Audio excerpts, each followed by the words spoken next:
Hello, my name's Kristen, and today I'm going to be walking you through the Microsoft Office 365 applications. Just very generally, I want to go over some shortcuts that I think are useful as a student. If you didn't already know, you are paying for this as an MSU Denver student. So to gain access, you simply go to the MSU Denver homepage here. You can type in Microsoft in the search bar and click this first Office 365 link that takes you to the Information Technology Services webpage.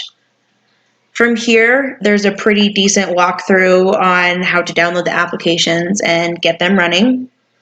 Once you've done that, you may notice that you have 7 different applications that have been downloaded in this package.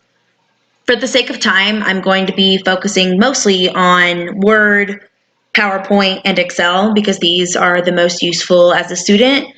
I will touch briefly on Outlook, OneNote, and Publisher. I won't be going over Access or Skype, but please feel free to check them out in your own free time.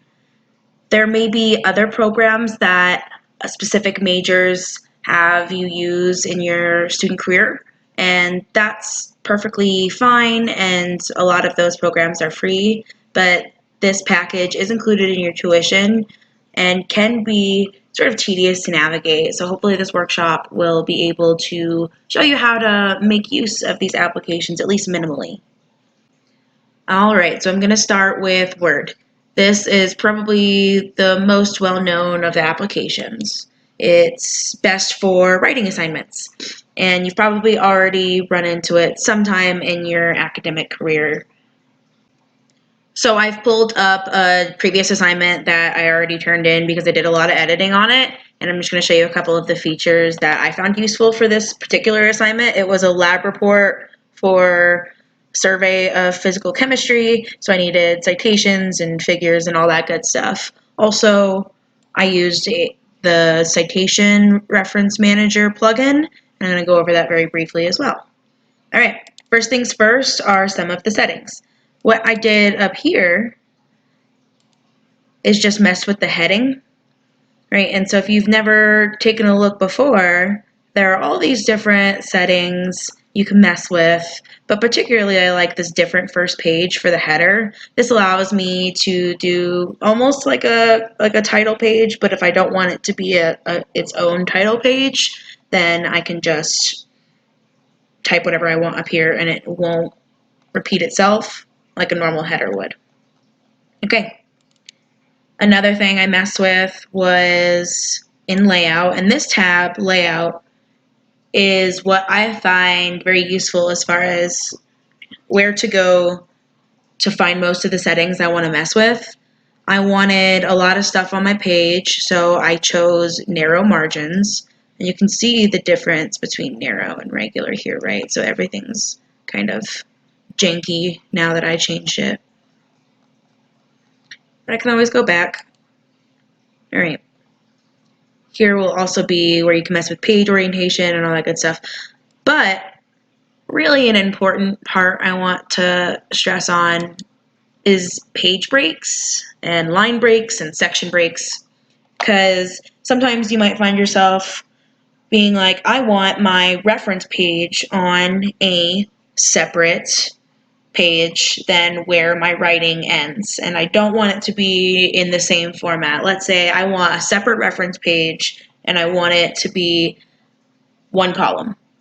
So how I can do that, first things first, I'll do a page break. Instead of having to do tabs a bunch of times, I just put it on a new page entirely, and this means no matter what I do up here, I can keep editing, and it's not going to mess with what happens to my references. Whereas if I didn't do the page break, let's try to do that. So let's delete that. Wait, let's just do undo.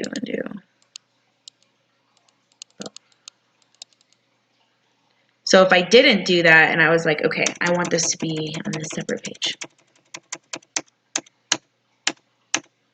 Perfect. All right. However, every time I edit something here, this is going to move too, because this spacing is considered text and it's already there. So I'm going to go undo. All right. So we're back to where we were. Again, layout, breaks. I'm going to do a page break. Now that the references are on their own page, I can further modify some settings. So let's say if I don't want 2 columns, I want 1. I can go to columns and go to more columns. A lot of the settings on here, you'll see more something, more settings, more spacing, more paragraph. That will allow you to specifically mess with, I mean, down to whatever size increment you'd like, measurement for your column width and all that good stuff. But they also have a bunch of preset choices, and I think these applications do a pretty decent job of providing options that are most frequently used, so you don't have to go into more too often. But in this case, I'm trying to do something specific. I know what I want to do, and so I'm going to go to more columns, and I'm going to edit these specific settings, and I want to check to make sure what I'm applying it to. So I want to apply it to the selected text. I don't want it to be on my entire document. That would mean that all of the columns previously would be turned into 1 column, and that'd mess with the formatting. And I like the 2 columns formatting. So equal column width, right? Because I'm just doing 1, number of columns, 1, selected text, all right. So we have it on its own page, but now we've run into it where it thinks it's a new section, because this was all 2 columns and all of a sudden it's 1 column. Microsoft Word thinks it's another section, section 2, but it's not. How do we get rid of that? Or at least how do we get rid of this header? It's linked to the previous, which means it's going to match the header from the previous section, but we don't want that header from the previous section. So we're going to unclick that, and then you can modify this any way you want. I don't want anything. Great. So here we are with our references on a separate page in its separate formatting. And no matter what we do to the document up here, this will always stay on its separate page with this formatting because it considers it a new section. You can do whatever you want. So let's say I want this centered. Great. So those are just a couple settings that are somewhat hidden and maybe unknown that I think can be useful in a lot of writing assignments. The final feature I want to go over in Word will be a citation manager. And so the example I'll be using is Mendeley because it's a free application that has a plugin that is compatible with Word. So there are other programs, of course, but this is one that I'm familiar with and I think works rather simply. So I'm going to do a walkthrough of how to save a reference, insert a reference, and then get the citation. First things first is to download the Mendeley desktop application. It can be found on their website. You'll create a free account, which doesn't take too long at all, and then follow the instructions to download the desktop application. After you do that, you'll download the plugins that you want. The plugin that I'm using here that I think is really useful is the plugin with Microsoft Word. And the other plugin is the one that is compatible with whatever browser you're using. So once you have that set up, it really doesn't take too long. It just does require those 3 steps. You can get started with importing whichever references you'd like to use and then exporting citations into your documents. So here's this document. Let's erase this so we can have a nice example of how to insert that. And back to Google. I found this article on cyanine dyes, which is what the report's about, and so I like this article and want to cite it in my paper. So here's that browser plugin. I've clicked it, and it gives me a couple options to check the information, which I highly encourage making sure that it matches with your resource. Sometimes it'll pick up on a web page instead of an article or something like that. But you can easily change it back in the desktop application here. So I've checked as far as I am concerned. I don't know authors and all that. I can look later, but I'll save it. And it's saved to my physical chemistry write-ups folder. I can choose any folder that I make or just save it to my library. But I save it to my folder here because I have a lot of sources. So here we are, save. When you first open the application, it'll ask you to sign in, but I've already signed in and have used it a bunch, and so here are my resources. But I just added a new one and I want to sync it, so that way when I go to insert it in my Microsoft Word application, it actually works. I gotta make sure it's added, so here it is, added, okay. And we're back to my paper. And I'll go up here, and let's say I want to cite it after this sentence. Here, let's say I want to insert my citation. Okay. So cyanine dyes, an overview. That was my article. I typed in a keyword, clicked my article. Now I'll press OK. And this is the in-text citation. It chose the style that I selected, which is ACS. There are a bunch of different styles, including the most current edition of APA, MLA, and Chicago. Now that I have my in-text citation inserted, I'm at the end of my documents. Here's my reference pages, or my references page. And I want to insert the bibliography. Great. It looks like it reset my column format, so let's fix that real quick. A good refresher of earlier selected text. Okay. So now I have my in-text citation, my bibliography reference, and it only took 30 seconds once I had this all downloaded. I think that saves a lot of time, especially since the formatting here is done, and for the most part, I've had very minimal errors. You can modify it and save any modifications that you make to the citation, and I encourage you to check to make sure that your citations match the format. However, like I said, I haven't had any problems up to this point. Now, once you've done that, anytime you insert another reference, so let's say I want to let's just insert another reference, references, insert citation. Here we are, search by author. Okay, I don't know what we want, so let's see if I have anything else on cyanine dyes.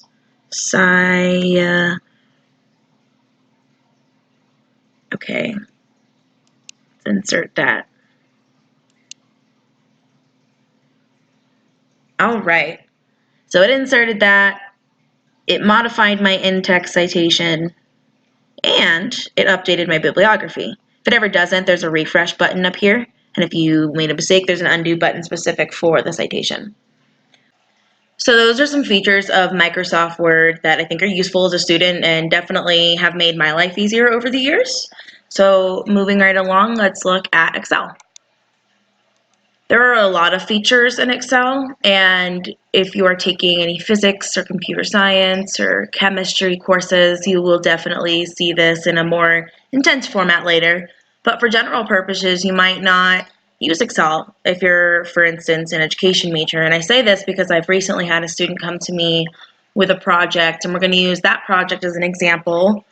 But they didn't have this project until they were a senior, and their method would have worked but taken much longer, and instead we went over how to use Excel, and it made their life much easier. So I'd like to share the knowledge.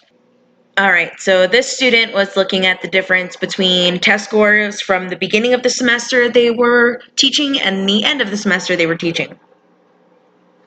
So let's say generically I want to list the students 1 through whatever. 1, enter, 2, enter. I could keep going, or one of the shortcuts of Excel is that I can highlight the couple of beginning numbers in my series, And then if I hover over this bottom right-hand corner until I see this black cross here, I'll click and drag down and let Excel finish my list for me. Also, if I ever go off of the box width or something like that, if I want to make them bigger or smaller, you can see, again, by hovering over whatever the lines are, that you can adjust them. And I can double click and it'll adjust it for me. Adjust, adjust.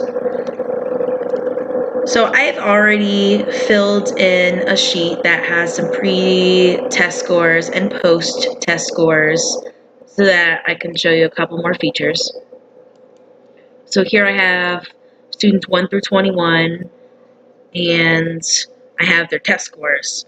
All right, so first things first, I'd like to look at the average in the class, right? That's reasonable. What was the class average? So we do equals, and I can just start typing in average.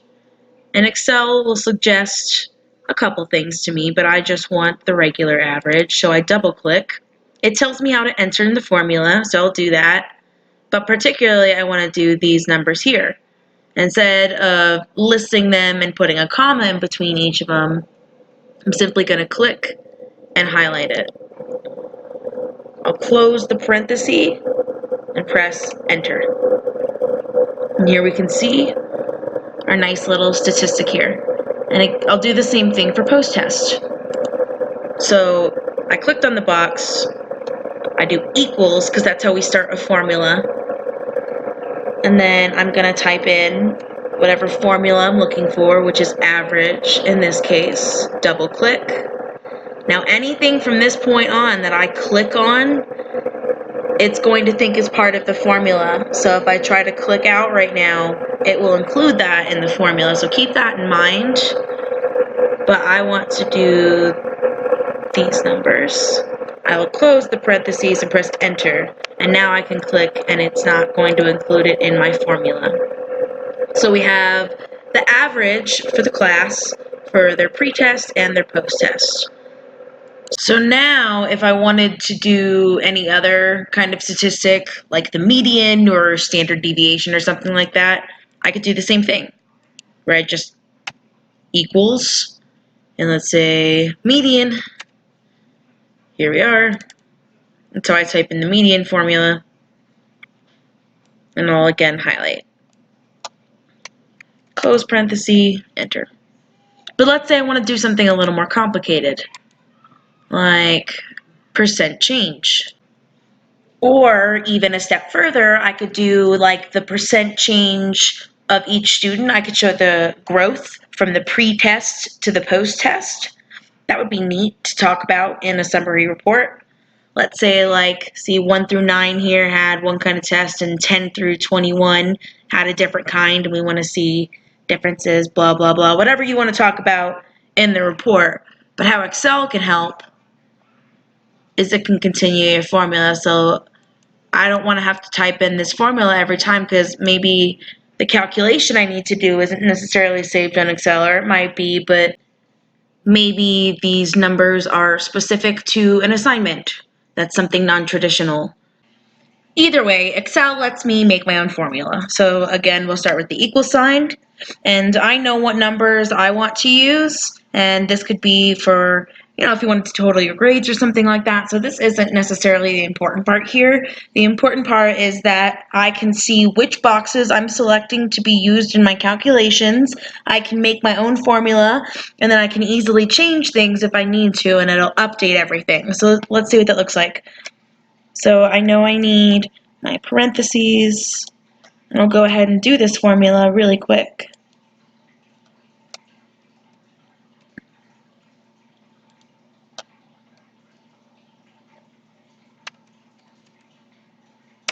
Okay, so that was my percent change, and that's for the class. When I calculated that, I only needed these two numbers, and that's not necessarily difficult. But remember, these two numbers, so we can double click, include all 21 of these that I would have to keep track of. And to make sure that, if I'm like, oh, is that really my class average? Let's double click and make sure that the right boxes are selected. So I can do the same thing here. And I'm like, okay, great. Everything is how it should be, at least as far as I'm concerned. So now I want to do it for each individual student, and that's 22 more calculations, 21 more calculations. That's a little tedious, and also to keep track of that's kind of difficult.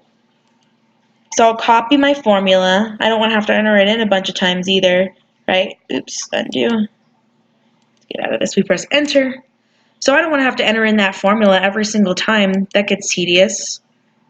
So I can just paste it. Well, I want different boxes than the ones are selected, and that's also fine because you'll see it highlighted the ones that are being used in the calculation, and if I want to change them, I can just drag these boxes. You could also expand them or simply just type in whatever cell it is, right? So you could do like C5 or anything like that, and you could specifically type that in. But for our sake, just drag and it'll be the same. So I have the boxes selected that I want. None of the other boxes are selected and I can see that, so enter. I have to do that for each student. And I'm not going to just press enter and modify the boxes each time. All I have to do is hover over the bottom right hand corner until again I see this black cross, and I'm going to drag down. And just like with our sequence of numbers, it'll recognize that there's a pattern in the formula and it'll apply it as such. So I've dragged it down. Okay, so let's make sure that it did it right. So we don't want the same numbers to be used for student 2 as for student 1. Double check to make sure that it's recognizing the pattern we want. So we go into the formula box and we click out, and we can see it selected the boxes that are next in the sequence. So it gets the order that we're trying to have happen here. Now it's applied to each student. And anytime I change one of the numbers, let's say I misentered student 9's information, say their score is actually, their pre-score wasn't a 25, it was a 75. It'll update the average, it'll update the percent change, it'll update everything that this number was used for in calculations. And since all of these numbers are tied to it as well, it will update anything that is related to the numbers that are changed. So I just think that's pretty neat and a good shortcut to keep in mind so you're not typing in a bunch of calculations for something, even if this was just 5 or if you have more and it's even more tedious, right? It's just a way to make your life easier. The final feature I want to show here is inserting a graph. So let's do a graph of the students versus their percent change. So let's say we want, here we go, I'm going to select this. Now I want to select a different column, and I can just hold down Control, and I'll drag. Okay, so here we go. This is my data that has been selected. I'll show you how we can change that. But if I want to insert a graph, go to Insert, and it says Charts. That's fine. There are recommended ones here that are most commonly used, and Microsoft, like I said previously, does a pretty decent job of suggesting them. I just like to look at my options. So I go to All Charts. And I like this one, right? That's pretty. So this is showing me each student and their percent change. So let's click on that. It gave me recommendations. It gave me different ways for the data to be formatted, right? So let's say it misinterpreted this and it's trying to say that where my vertical axis, see where the 350 and stuff is. Let's insert this. So let's see, it got these axes wrong or something. I could always change that by changing the data. So where it says select data, again, just like with our formulas, it's going to show you which data is used here. So this is each series, and so each student gets their own series, let's say. And then it'll pick which column is going to go for horizontal or x-axis. And I can modify this if I want. So if it doesn't look right, there's always an option to look further and change any of the settings. But I don't need to. This chart does just fine. Now I want to take this chart and I'm going to insert it into Microsoft Word. I want a new one. it'll give me a couple different options for pasting. A feature I like if I'm still editing any information in Excel, or if I want to keep it edit, if I'm not totally sure yet, I just want to see what it looks like in Word, I can do keep source formatting and link data. I think there's another option. Yeah, so use destination theme and link data. Linking the data means that if you change any of the numbers in Excel, just like it'll update the formulas in Excel, it'll also update this graph in Microsoft or in the Microsoft Word. So I'm going to use destination theme and link. So if I changed anything here, all right, so let's click out. If I change anything here, it'll acknowledge that. Let's say I want this to be student, let's say this is Meg, and this is Jose, and this is Jerry. It updated it on my graph here, and it updated it on my graph here. So those are the features of Excel I find useful, and like I said, may go more into depth and more specific with this in other classes, but I think this is generally useful for all majors. So next we'll go over PowerPoint. So here I have a presentation I've already put up called CATS. The first thing I like to change on PowerPoint is the slide size. It defaults it to widescreen, so I go under Design, and I go to Slide Size. It defaults it to the widescreen setting, but not all projectors are compatible with that, and sometimes you'll get text that runs off. It is nicer to have the widescreen because I get more room to work with, but sometimes that room isn't going to be used, and then when I go to present, it'll just show off screen or something like that. So if you're not sure and you can't check before you're presenting and you don't want to have to change anything later, highly recommend selecting standard. You can choose maximize or ensure fit. I like maximize because I can ensure the fit by changing the size of my images. So I've changed the size of my slide, and now I can get started. There are a couple designs that I can choose from that will select a format for each slide. So if I want to select, this is a pretty standard, simple one. If I hover over it, it'll let me see what it looks like before I click. So this is pretty simple. It's also simple. I think I like this one. All right, CATS. This new feature on some updated version gives me suggestions for design ideas, which I can also use. For instance, this one. It's neat, especially if you don't have a lot of time. And another thing about formats or design templates is that if I wanted to change, let's say, the color of the fonts or the color of the backgrounds, I've got a very decent selection. So I've chosen my design, I made sure my slide fit. We're on our way to making a presentation here. Now let's say I've got an image. So I like this image. I want to show both of the cats, but maybe I want to talk about this left fluffy cat first. Or maybe I want to talk about both cats and then feature this left fluffy cat. Whatever. Or I may want to feature a certain part of this image and not the whole image after talking about it. Regardless, there's more I can do to an image than just crop it. And in this case, I'm gonna actually change the color. It's always a good idea to make a duplicate in case you don't like your changes. And then I'm gonna need a duplicate again. Okay. So let's say I'm talking about these two, and then I want to talk about this one on the left. So first, I'm gonna copy this image as is. And then I'm going to change the coloring of this image to black and white. Or I could really, you can really do anything here. You could change, completely distort it.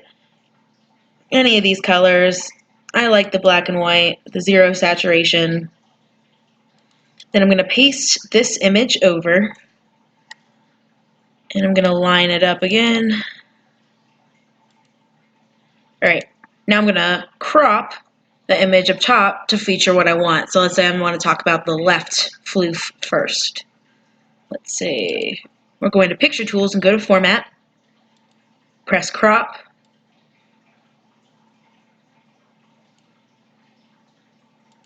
Okay. So I want to talk about the one on the left, and then I want to talk about this one on the right. So I can do post my picture again. Oops, let's change the coloring, and to do that we went to Format, and that's Picture Tools Format, Color, 0 Saturation. Okay, line up my top image. I want to talk about the right hand, floof. Cool. So then, let's say we're doing the presentation. I can do this view presentation, so it'll start us from the beginning. Just click through. Okay, so let's say you're talking about both cats, and you want to point something out about the cat on the left hand. So here, that's highlighted, right? And you can say whatever you'd like this cat on the left is white and fluffy, whereas this cat on the right is gray and fluffy. Or even if you wanted to reference a diagram at different portions, you could highlight it and walk through it with your audience. It's just a presentation tool that I think is kind of useful. The final feature in PowerPoint I want to go over as far as basic features that are helpful is the alignment tools that are with these new versions. You'll notice if you click on an image or text box or drawing or something like that, that these red lines will appear when you hover over certain points. And the red lines are letting you know that you are lined up with a point. So for instance, you're lined up with the far most right and bottom right hand corner. See those double arrows down there? I'm aligned with them. I'm also aligned with the center of the page if I'm looking at it top to bottom, right? Now here, this is this center of the page, and this is completely centered. So use that as a guidance when placing images. It's very useful, and like I keep emphasizing, it makes your life simpler and makes things go by quicker, and I didn't have to spend a lot of time on the editing for this PowerPoint for it to look nice. If you've made it this far, you've earned the password for the assessment at the end of the workshop. So use Platypi45 to get access to the assessment. All right, so for the last 3 applications, I'm just going to briefly go over how they function, not necessarily the in-depth settings. So first up is OneNote. If you're like many students who type their notes on their laptop, this is a great application to use. You can keep track of all of the documents. Like you can type them anywhere you want, and you can save them in OneNote, or you could directly type into the notebook. You can create sections and pages. So I made an example notebook, but I have used this for previous semesters where I keep, for instance, the course syllabus, or if I have an assignment that I'm working on, or if I'm reading something, if a teacher assigns something to be read and they want to print it out, I really liked having it on OneNote because I wouldn't have to waste the paper or keep track of it or anything like that, and I labeled it and kept track. So that's what OneNote's useful for. You can sign in, link it to your online account at your MSU Denver email, and keep yourself connected no matter what computer you're using. So if you left your laptop, tablet, or whatever at home, you could just log in online at onenote.com or something like that. Just look up OneNote in a search engine and you'll find the website where you can sign in and have access to your notebooks because they all sync. So that's what OneNote does, very useful. Then there's Publisher. Publisher makes, as it sounds, publications, specifically like flyers and whatnot. Where I found this useful was for the undergraduate research conference. So any student in any major, as of right now, is allowed to apply to be in the undergraduate research conference or any research conference, and there's like a standard poster size of a 3x4. So you could make these posters in Microsoft PowerPoint, or you could try and make it in Word would be incredibly difficult, but also Publisher is really handy. So specifically, if I wanted to do a poster, let's see, I wanted to test out my images, my fonts to make sure they're big enough to be seen. I already have this saved in here because I've used it before, so 48 by 36 inches, and that's a standard research poster template. So if I click on that, now I have my template, and if I type anything, like if I use a size 8 font, it looks incredibly small. So let's try it. So it is a blank publication. You'll have to insert your text boxes. But so see, you have size 10 and you can see how small the cursor is. And that gives you an idea of how small that font would look on the poster. And if you look here at the bottom right hand corner where you can zoom in and out, you see it's 14% right now. So if I put it up to 100%, that's what this is going to look like as far as images and font size. So if you can't read it at 100%, or if it looks too small at 100%, it's definitely going to look too large when you print it. And so I can see that here. Hello. So I think, wow, that's way too small for such a huge poster. How big do I want it? Okay. And I zoom back out, and I can see larger reference. I can see that's much more legible than before.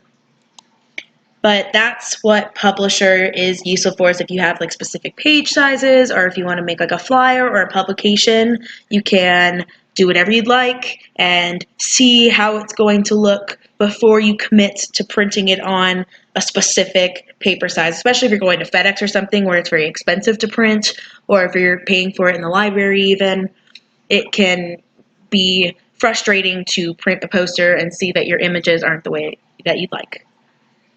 And finally is Outlook. Outlook is just an email manager, but the reason I like it is because you can link all of your accounts. So I link my MSU Denver account and my Gmail account, and I can check both inboxes and calendars, and they'll update. So my calendar for my MSU Denver is updated. This was the last time I made an appointment, but so my calendar that I keep online at MSU Denver remains updated, and also so does my Google, and I can keep track of all of it on one app. But there are plenty of ways to manage email, so Outlook isn't necessarily a huge deal with Microsoft, but like I said, you can link multiple accounts from different servers, so if you have a bunch of different emails, this could be very useful. Okay. Well, I think that ought to do it. Hopefully you learned something or refreshed your memory. Thank you for watching and sticking around this long, and please take the assessment so that you can get credit for this workshop.